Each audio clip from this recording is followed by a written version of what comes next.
D-Lo for boxing. All right, y'all.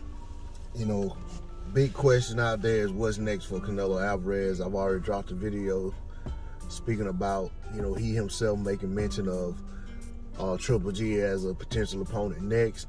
And he also says he wants to fight 3 or 4 times next year.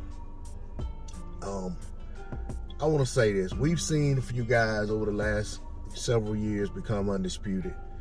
Most recently, Canelo Alvarez, of course. Josh Taylor at 140. Usyk at cruiserweight. Terrence Crawford at 140 as well. All, in the 4-belt era. And we've had a couple guys, with 3 belts, but none actually become undisputed by picking up that 4th belt. Even Canelo and Triple G were there at 160, but never were able to get it done. You got Teofimo Lopez at 135 with 3 belts, but right now can't seem to get a fight. Can't seem to make the fight for some reason or another. With Devin Haney to get the WBC belt, and it's not because Haney doesn't want to fight. So I'm trying to think who else is out there has had 3 of the 4 belts recently. Of course, Anthony Joshua. Anthony Joshua had 3 of the 4 belts, and now Usyk has 3 of the 4 at heavy. So, Usyk is the closest to doing something very monumental, and that's becoming undisputed in 2 divisions should he be able to capture that WBC title at heavyweight. Or if Anthony Joshua beats him in a rematch and he's able to do it, then he would be undisputed at heavy. Or if Usyk fights the WBC champion, whoever it is at the time and loses, we have an undisputed at heavy. But either way it goes, we've seen a few of them. We've seen guys get close, but one thing we haven't really seen is a guy have an undisputed reign. And by that I mean a guy defend those belts. Like Bernard Hopkins did when he was undisputed at middleweight. I'd like to see a guy.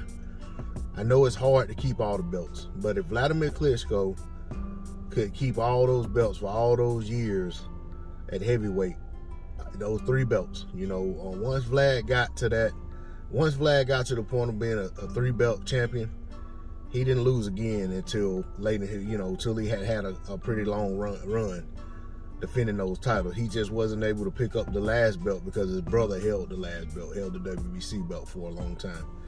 So, with all of that being said, I think for Canelo could really separate himself from the other guys in terms of his undisputed accomplishment if he stays at 168 and defends those belts against all comers. And I'm not talking about he has to defend them against David Benavidez, Jamal Charlo, and Demetrius Andrade, all in back-to-back fights. I'm saying defend it against whoever's there. And if Triple G, whoever the mandatories are, whoever he chooses to take as volunteers, I'm not gonna sit here and say he has to fight back-to-back tough fights. Defending your reign as champion is defending your reign as champion against the guys that are put there as mandatory, and then the other guys that he picks. I mean, he has to pick from guys in a certain ranking as champions. So I wouldn't have a problem with that whatsoever, and I think it would be quite the accomplishment, and I think it would be quite the topper to put on his career. As he starts to decide, how he wants to close out his career. I mean, if you have a guy who's won belts in 4 divisions, stay in his, win undisputed in a division, and then has an undisputed reign with successful defenses, that's a hell of a way to close out a career. I'm not going to sit here and say Canelo needs to move up to 75 and fight Bitterbeef, or move up to 75 and fight Bivol, or even move up to 75 and fight Joe Smith Jr. for the WBO belt Canelo already won and then vacated after he beat Kovalev. So I'm not going to say he has to move up and do anything extraordinary. I think he's done enough in terms of pushing the envelope, in terms of taking tough challenges. There's a lot, to be desired for me, but I can't sit there and just over-criticize this guy when he's done what he's already done. And he's done it, a lot of what he's done in a very impressive fashion. So with that being said, I personally, if I had my pick, would like to see Canelo, if he's gonna fight Triple G next, defend all his titles against Triple G at 168 should Triple G beat Murata.